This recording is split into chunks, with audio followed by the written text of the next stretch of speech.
Hello and welcome friends. तो इग्नू में assignments कैसे सबमिट करने हैं, मैंने कैसे किया और क्या आपको भी यही जानना है। तो अगर आपको ये जानना है तो आप इस वीडियो को पूरा कंप्लीट देखिएगा और अगर आपको ये वीडियो पसंद आए तो इसको शेयर भी कीजिएगा और चैनल को सब्सक्राइब कर लीजिएगा। तो चलिए मैं बताती हूँ आपको कि मैंने अपने असाइनमेंट कैसे सबमिट किए। तो मैंने अपने असाइनमेंट सबमिट करने के लिए इन्होंने बोला हुआ था कि हमें अपनी पीडीएफ चाहिए होगी और पीडीएफ बनाने के लिए मैंने क्या किया कि मैंने प्रिंट आउट पहले ही निकलवा लिए थे क्योंकि आई वाज नॉट श्योर कि मैंने ऑनलाइन जाना है या ऑफलाइन जाना है असाइनमेंट सबमिट करने। सो मैंने प्रिंट आउट निकाले हुए थे तो मैंने उन्हीं पर लिखने के बाद हैंड रिटन मैंने उन पे सारी डिटेल्स डाली और उसके बाद मैंने कैम स्कैनर से जो है ना इसको स्कैन कर लिया। आप अपनी पसंद का कोई भी कैम स्कैनर जो है यूज कर सकते हैं। मैंने जो कैम स्कैनर यूज किया था वो था ओकीन।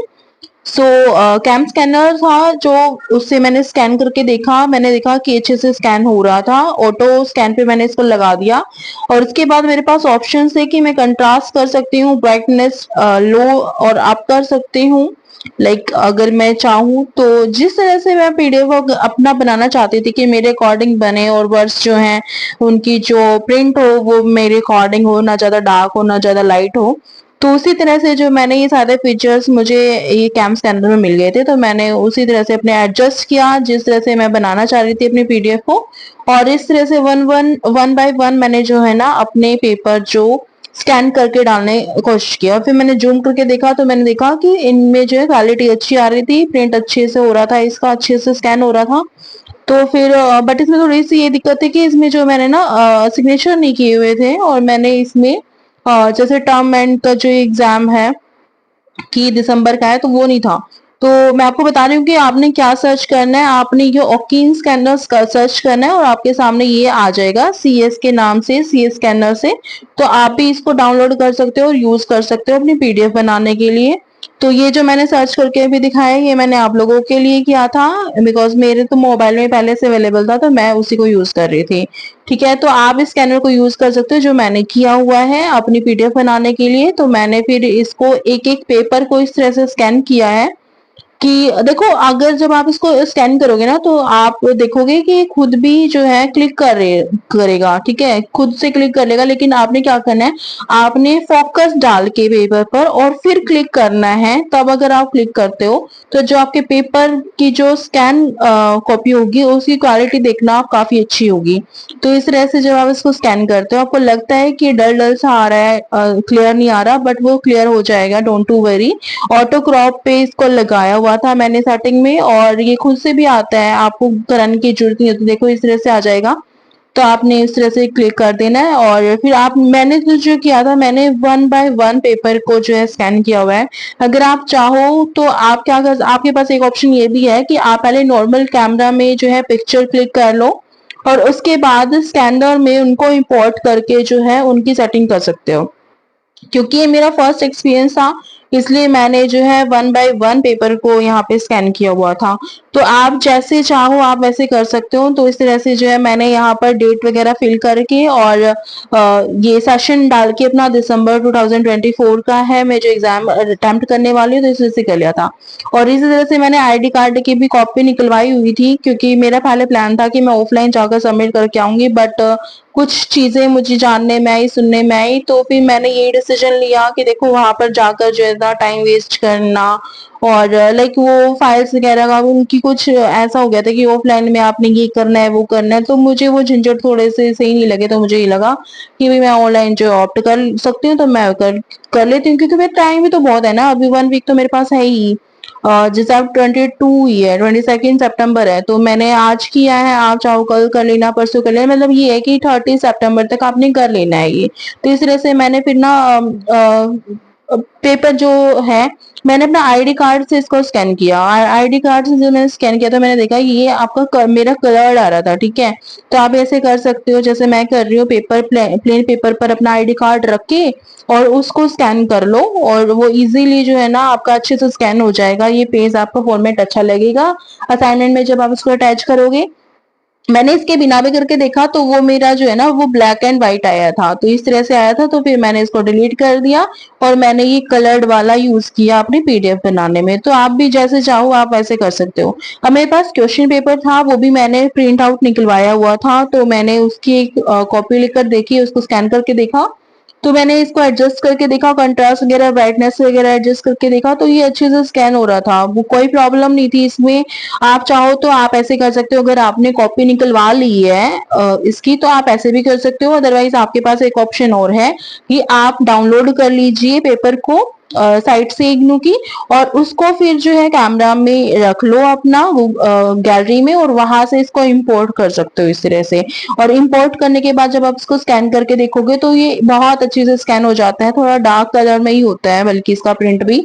और फिर मैंने यहाँ पे कंपैरिजन करके देखा तो दोनों की ही जो है ना काफी अच्छे से ये स्कैन हो गया था। बट मुझे इनमें से कोई एक ही डालना था, कोई एक ही चूज करना था, तो फिर मैंने यही चूज किया कि जो मैंने अभी स्कैन किया है प्रिंट से, मैं उसी को रख लेती हूँ। क्योंकि मैं जो आप कोई भी डाल सकते हैं, बट ये मेरी पर्सनल चॉइस है, तो मैंने उसी को रख लिया, ठीक है। बट जैसे मैंने अगर मैंने सारे पेपर अगर नहीं निकलवाए हैं प्रिंट आउट, जैसे मैंने नहीं निकला, एक पेपर जो है उसके 2 पेजेस पर था, तो वो गलती से साइबर वाले ने ना जो मुझे एक ही पेपर दिया हुआ है उसमें 7 क्वेश्चन आए हुए हैं, तो बाकी के जो है वो मैं इसी वो पेपर में जो है ना इसी तरह से सॉफ्ट कॉपी से ही उसको स्कैन करके डालने वाली हूँ अपनी पीडीएफ में। तो आप भी ऐसा कर सकते हो। तो उसके बाद फिर मैंने ना 1 बाय 1 करके एक एक पेज को इस तरह से स्कैन किया। इसको स्कैन करने में फिर के बाद मैंने देखा विजिबिलिटी इसकी एक एक वर्ड की अच्छे से स्कैन हो रहा था। ये कैम स्कैनर ना, मतलब मैं ये पर्सनली सजेस्ट करूंगी कि आप इसी कैम स्कैनर को यूज करना, इसे बहुत अच्छे से जो है ना पीडीएफ बन जाएगी। और मेरी पीडीएफ जो है मैंने फर्स्ट टाइम बनाई है, तो मेरी ये पीडीएफ जो है ना बहुत अच्छी बहुत सुंदर बनी थी। तो इस तरह से मैंने ना एक एक पेपर को उठा करके एक एक पेपर को मैंने इस तरह से स्कैन किया, और ये इजीली हो गया था। मैंने आपको बता ही दिया है कि अगर आप 1 बाय 1 पेपर को स्कैन करके पीडीएफ बनाना चाहें तो आप ऐसे बना सकते हैं। अदरवाइज आपके पास एक ऑप्शन और है कि आप नॉर्मल कैमराज में जो है पिक्चर क्लिक कर लीजिए अपने असाइनमेंट की। क्योंकि ये मेरा फर्स्ट एक्सपीरियंस था तो मैंने इसी तरह से बनाया। इसके बाद जो असाइनमेंट्स जो मैं पीडीएफ बनाने वाली हूँ, मैं वो उनकी ऐसे ही बनाऊंगी। मैं पहले कैमराज में जो है ना सारी पिक्चर्स क्लिक कर लूंगी, उसके बाद उसको जाकर कैम स्कैनर में इंपोर्ट कर लूंगी। और इंपोर्ट करने के बाद फिर वो बहुत इजीली जो है ना पीडीएफ बन जाएगी। और मान लो अगर ऐसा लगता है कि क्रॉप करने की जरूरत है, तो आप इजीली एक एक पिक्चर को वहां पर जाकर सेटिंग में जाकर उसकी क्रॉप कर सकते हो कैम स्कैनर से के थ्रू ही। ठीक है, तो इस तरह से मैंने ना पिक्चर्स वगैरह जो भी थी, जो भी फर्स्ट ये मेरा असाइनमेंट था इसमें पिक्चर्स थोड़ी ज्यादा थी, तो ये जो है काफी आई थिंक 90+ पेजेस का बन गया था मेरा असाइनमेंट इस तरह से स्कैन करने पर। तो मैंने एक एक पेपर को ऐसे उठाया और ऐसे स्कैन किया, इसके कंट्रास्ट वगैरह ब्राइटनेस वगैरह को सेट किया। और इस तरह से ना इस तरह से जब मैं पीडीएफ बना लेती हूँ तो मुझे कॉन्फिडेंस आता है कि हाँ लाइक मेरी पीडीएफ अच्छी बन जाएगी। एंड जो भी इसको चेक करने वाला है वो देखेगा भी कि मेहनत भी की हुई है, और वो मार्क्स भी इसमें अच्छे दे देगा। तो इस तरह से अगर आप स्कैन करते हो और इस तरह से अगर आप असाइनमेंट बनाते हो तो वो इजीली आपको मार्क्स मिल जाएंगे। किसी किसी को ये डाउट रहता है कि नहीं हम ऑफलाइन जाएंगे तो मार्क्स ज्यादा मिलेंगे, ऑनलाइन जाएंगे तो मार्क्स कम मिल रहे, बट ऐसा कुछ नहीं होता। वो डिपेंड करता है कि आपने असाइनमेंट जो सबमिट किया है वो किस तरह से सबमिट किया है, आपने असाइनमेंट किस तरह का बनाया हुआ है। ठीक है, उन बहुत सारे फैक्टर्स होते हैं जिसपे ये चीजें डिपेंड करती है कि आपको मार्क्स कितने मिले। अब ये बताओ ना कि अगर आप ऑफलाइन सबमिट कर रहे हो लेकिन आपने लिखा कुछ नहीं है, तो आप कितना ही जोर लगा लेना आपको 90 मार्क्स नहीं मिलेंगे, वही 60-70 जो इग्नू का रहता है, नॉर्मल टू नॉर्मल इतना देते हैं। तो देखिए ये स्कैनर ना बहुत अच्छा था, मतलब एक एक पिक्चर बहुत अच्छे से स्कैन हो गई थी, कोई दिक्कत नहीं आ रही थी मुझे इसमें। तो मैं पर्सनली आपको सजेस्ट करूंगी कि आप ये स्कैनर यूज कर लेना। अगर आपको ये इसका लिंक चाहिए हो तो आप मुझे कमेंट करके बता देना मैं वीडियो में, और मैं आपको ये शेयर कर दूंगी। देखो अगर आपको मेरी वीडियो पसंद आ रही है, क्योंकि मैं मेहनत कर रही हूँ तो लाइक अपने लिए भी कर रही हूँ और आप लोगों को भी थोड़ा सा गाइड करने की कोशिश कर रही हूँ, तो अगर आपको मेरी वीडियो पसंद आती है तो आप इसको प्लीज लाइक कर लीजिएगा। और चैनल को जो है शेयर करना, वीडियो को शेयर करना अपने फ्रेंड्स के साथ जो भी असाइनमेंट्स ऑनलाइन सबमिट करने जा रहे हैं। अगर नहीं भी करने जा रहे हैं तो एटलीस्ट सबको शेयर करना, ताकि सबको पता लगे किस तरह से पीडीएफ बनानी है और किस तरह से ऑनलाइन सबमिशन करने हैं। इन केस अगर किसी को टाइम नहीं मिलता है ऑफलाइन जाकर के सबमिट कराने का, तो उनको काफी हेल्प मिलेगी इस तरह से। तो इस तरह से मैं ना जो एक एक पेज को जो है स्कैन कर रही थी और पीडीएफ के लिए रेडी कर रही थी, तो बहुत सुंदर मैं बता रही हूँ, मतलब डायग्राम्स ना जो आप कंट्रास्ट देना चाहो अपने डायग्राम्स को इसके थ्रू दे सकते हो, ठीक है, जैसा आप उसको रिप्रेजेंट करना चाहो। तो मैं इसी तरह से इसको कंट्रास्ट भी डाल रही थी और मुझे मतलब अच्छा लग रहा था कि मैं पीडीएफ बना रही हूँ, लाइक कॉन्फिडेंस भी बिल्ड हो रहा था कि लाइक हाँ आई कैन ऑप्ट इट, कि हाँ ऑनलाइन भी जा सकते हैं, क्योंकि इससे पहले मैंने कभी इस तरह से ऑनलाइन असाइनमेंट सबमिट नहीं किए थे। तो जिनको ये डर रहता है ना कि असाइनमेंट ऑनलाइन सबमिट करें तो क्या होगा, नहीं भाई, पूरा प्रूफ मिलता है आपको, विद प्रूफ आपकी ये चीजें होंगी, क्योंकि आपको ना रिसिप्ट मिलती है, मेल पर आती है वो आपकी रिसिप्ट, मैं आपको आगे दिखाऊंगी भी। तो इस तरह से ना मैं आपको बता रही थी कि ये मैंने सारा आपको करके दिखाया है इस तरह से, ताकि आपको कोई डाउट ना रहे। और इसी तरह से आपको ना एक एक पेपर को जो है स्कैन कर लेना है और अच्छे से जो है ना आपकी पीडीएफ रेडी हो जाएगी। सो यही मैं आपको इस वीडियो के थ्रू बताना चाह रही थी। तो देखो मैंने एक एक पिक्चर को ना जो भी मैंने बनाए थे फर्स्ट पेपर में ना काफी ज्यादा पिक्चर्स बनी थी, तो इस तरह से ना इनकी सबको स्कैन करने के बाद मेरी पीडीएफ के लिए हर एक पेज जो है रेडी हो गया था।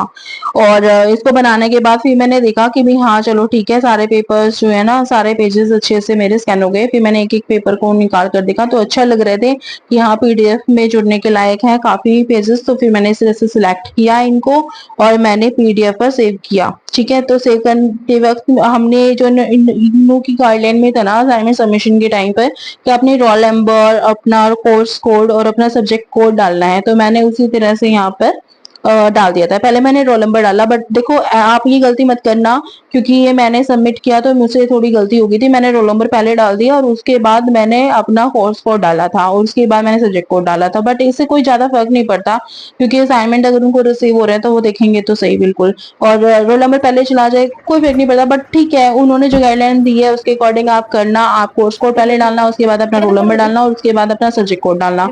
तो इस तरह से जो मेरी पीडीएफ जो है यहाँ पे रेडी हो गई थी, जो आप देख सकते हो। इस तरह से मैंने अपने पीडीएफ को रेडी कर लिया था, तो आप भी इस तरह से अपने पीडीएफ को रेडी कर सकते हो। उसके बाद मैं गई इग्नू असाइनमेंट सबमिशन के लिए पोर्टल पर, गूगल पर मैंने सर्च किया तो इग्नू असाइनमेंट से नहीं मिला, तो मैंने सबमिशन डाला। उसके बाद मुझे इजीली RC3 का लिंक मिल गया था जहां से मैं इसको अपलोड कर सकती थी। तो मैंने यहाँ पर क्लिक करके अच्छे से निकाला अपना ये लिंक जहां से मैं इसको अपलोड करने वाली थी।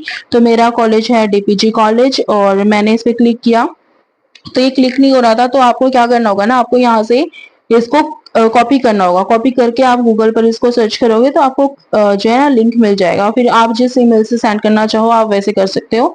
आपको फिर सिंपली जाके जो जो उन्होंने पूछा होगा पहले ये पढ़ लेना जो उन्होंने बताया हुआ है गाइडलाइन में, और फिर आपने जाकर सीधा अपनी जो भी फिलिंग है वहां पर डिटेल जो है फिल कर देनी है। तो मैंने यहाँ पर अपनी जो डिटेल्स फिल कर दी थी और एनरोलमेंट नंबर वगैरह, पहले आपसे नाम वगैरह पूछेंगे, रोल नंबर वगैरह पूछेंगे, तो इस तरह से आप अपना रोल नंबर वगैरह डाल देना। आपका कोर्स कोड यहाँ पर फिजिक्स और जूलॉजी के ही असाइनमेंट सबमिट हो रहे हैं, क्योंकि DPG कॉलेज जो है इन दो सब्जेक्ट के असाइनमेंट सबमिट कर रहा था। तो इस तरह से मैंने फिर उसको चूज कर लिया। उसके बाद जो है मैं गई सबमिशन के लिए। माई ड्राइव पर मेरी जो है ये पीडीएफ सेव थी, तो मैंने वो निकाली वहां से और फिर ब्राउज में जाके, और फिर मतलब आप इजीली इसको कर पाओगे, कोई इश्यू नहीं है। पहले आपको देखो मेरे को थोड़ी सी दिक्कत ये हुई क्योंकि मैंने पहली बार किया था, तो मुझे थोड़ा सा आइडिया नहीं लग रहा था कि कहाँ पर सेव करनी है पीडीएफ और कहाँ से कैसे करनी है। बट आप इजीली कर लोगे, आप अपने मोबाइल में इसको सेव कर लेना और मोबाइल में माई फाइल्स में डॉक्यूमेंट्स वगैरह में जहां पर आप चाहो वहां पर सेव कर लेना और इस तरह से अपलोड कर देना। अपलोड करने के बाद ना आपको मेल भी आ जाती है इग्नू की तरफ से, तो आपको अपना रिसिप्ट मिल चुका होगा कि वो आपको थैंक यू बोलेंगे कि भी thank you for submission of your assignment. तो आपको ये मिल जाएगा पूरा का पूरा कि आपने क्या सबमिट किया है। तो ये आपकी रिसिप्ट है। आप अब क्या कर सकते हो, इसको संभाल के रखने के लिए, आप इसको सिक्योर रखने के लिए आप इसको अपनी ही मेल पर मेल कर लो, ठीक है, ताकि इन फ्यूचर अगर आपको किसी को दिखाना पड़े रिसिप्ट वगैरह तो आपके पास प्रूफ होगा कि भाई आपने जो है असाइनमेंट सबमिट किया हुआ है, क्योंकि उनकी तरफ से मेल आई हुई है आपको, ठीक है। तो इस तरह से आप इसको सबमिट कर सकते हो। तो यही था जो मैं आपको बताना चाह रही थी, मेरा एक्सपीरियंस कि इस तरह से आप ऑनलाइन सबमिट कर सकते हो और इसी तरह से मैंने किया है। सो अगर आपको मेरी ये वीडियो पसंद आए तो प्लीज इसको लाइक करना, शेयर करना अपने दोस्तों के साथ और चैनल को सब्सक्राइब कर लेना। और thank you so much for watching. देखो इसमें आप क्लियरली देख पा रहे हो कि मुझे रिसिप्ट जो है मिल चुकी है, फिर मैंने उसकी स्क्रीनशॉट ले लिया। तो आप भी इसी तरह से कर सकते हो। Thank you so much for watching everyone. Thank you so much. Please do like, share it with your friends and subscribe my channel, and also don't forget to hit the bell icon so that you will be notified whenever I will be uploading any new video on my channel. So yeah, thank you so much. Thanks for watching. Thank you.